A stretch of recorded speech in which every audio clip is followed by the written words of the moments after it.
আসসালামু আলাইকুম। ওয়ালাইকুম আসসালাম। কিবা আছো? আছি আলহামদুলিল্লাহ, ভালো আছি। আর কয়ও না, সারাটা দিন ধান কাইডে মাঞ্জার ব্যথা নিয়ে আর নড়তে পারতাছি না। তাই কইলাম যে তোমার কাছে একটু যাই, একটা পরামর্শ করি, দেখি কোন ডাক্তার দেখাইলে একটু মাথার ব্যথা ঠিক করা যায়। এখন পরামর্শ দিয়েছে, দেখি আপনি মাজার ব্যথা নিয়ে কি করেন। ব্যথা একেবারে একদিকে শিরশির করে নেমে যায়, এগুলা উপর হইলেই মনে হয় আর সোজা হবে না।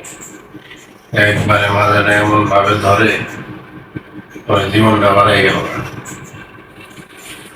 এটা কেমনে কি করে কষে দেখি, ভালো একটা পরামর্শ দাও, দিলে অনুযায়ী একটু চিকিৎসা করে দিই।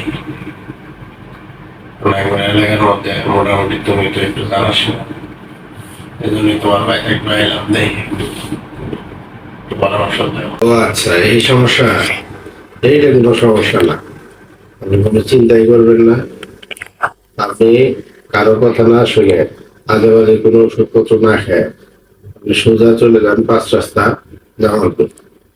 এখানে দেখবেন take care laser physiotherapy centre আছে।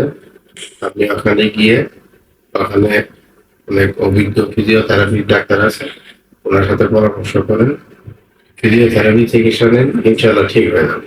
এটা কোনো টেনশনের কারণ না। হ্যাঁ, আগে আপনার যোগাযোগ করেন, আর গিয়ে আমার কথা বললেন, আমার কথা বলিয়ে। আচ্ছা, ঠিক আছে, তাহলে তোমার কথা মতে যাই, জামালপুর যাই, take care laser physiotherapy centre, ওই 5 রাস্তা না? আচ্ছা, 5 রাস্তায় টেক কেয়ার লেজার ফিজিওথেরাপি সেন্টারে যাই, তোমার কথা করলে হবো। আচ্ছা, ঠিক আছে, যাই। যদি একটু বাজারটা একটু ভালো করা যায় তাহলে ঠিক আছে, তাহলে ভালো থাকবো ভাই, আসি, দয়া করে আমার কথা। আচ্ছা, ঠিক আছে, ভালো থাকবে।